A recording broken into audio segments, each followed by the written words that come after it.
প্রিয় ভিউয়ার্স, 3টি কাজের জন্য আমাদের চ্যানেলে ভিউজ আসতেছে না। আমরা আমাদের চ্যানেলের জন্য বা ভিডিওর জন্য যদি 3টি কাজ সঠিক নিয়মে করতে পারি, তাহলে আমাদের চ্যানেলে 100% ভিউজ এবং সাবস্ক্রাইবার সংখ্যা বেড়ে যাবে। তো কথা না বেরিয়ে আমি বলবো যে প্রথম যে কাজটি সেটা হলো থাম্বনেল।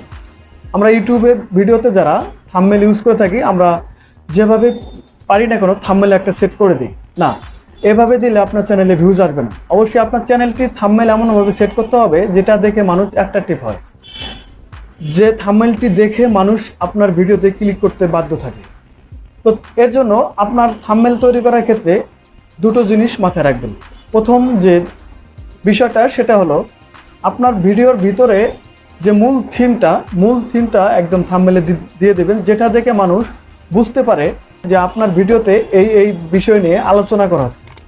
আরেকটা জিনিস মাথায় রাখবেন, আপনার থাম্বনেলে কখনো বাড়তি কোনো কিছু কথা বা কোনো ইমেজ ইউজ করবেন না। যেটুকু ইউজ করা প্রয়োজন ঠিক সেটুকু ইউজ করবেন। আর আপনার থাম্বনেলটা অবশ্যই অ্যাট্রাকটিভ যেন হয়। 2 নম্বর যেটা সেটা হলো কন্টেন্ট। আমরা অনেকেই যে কোনো ধরনের কন্টেন্ট মেক করে কিন্তু ভিডিও আপলোড করে থাকি। সেটা মানুষের সামনে যদি যায় তারপরে কিন্তু সেটা মানুষ ক্লিক করার প্রয়োজন মনে করে না।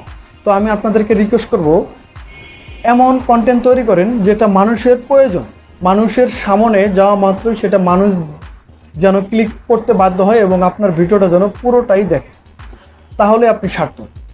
সো এ ধরনের কন্টেন্ট তৈরি করার জন্য আপনি নিজেই ভাববেন যে কোন ধরনের কন্টেন্ট তৈরি করলে মানুষের কাছে আমি রেসপন্স পাবো। 3 নম্বর যে কাজটি করতে হবে, আমরা যারা ক্যামেরার সামনে কথা বলি বা ক্যামেরার পিছনে কথা বলি, তাদেরকে অবশ্যই মাধুর্যের সহিত কথা বলতে হবে এবং মানুষ যেন বুঝে সেইভাবে কথা বলতে হবে। যদিও আমি তেমনভাবে আপনাদেরকে বোঝাতে পারি না, তারপরেও চেষ্টা করি আপনাদেরকে কিছু বোঝানোর জন্য। তো অবশ্যই আপনারা এই 3টি কাজ মেনে চলবেন। তো প্রিয় ভিউয়ার্স, এই ছিল পুরো ভিডিওটা যদি ভালো লাগে অবশ্যই লাইক করে দিবেন, আর চ্যানেলে যদি এখনো সাবস্ক্রাইব করে না থাকেন প্লিজ সাবস্ক্রাইব করে দেবেন। তো আজ এই পর্যন্তই, দেখা হবে নতুন কোনো ভিডিও নিয়ে। ততক্ষণ ভালো থাকবেন, সুস্থ থাকবেন, খোদা হাফেজ।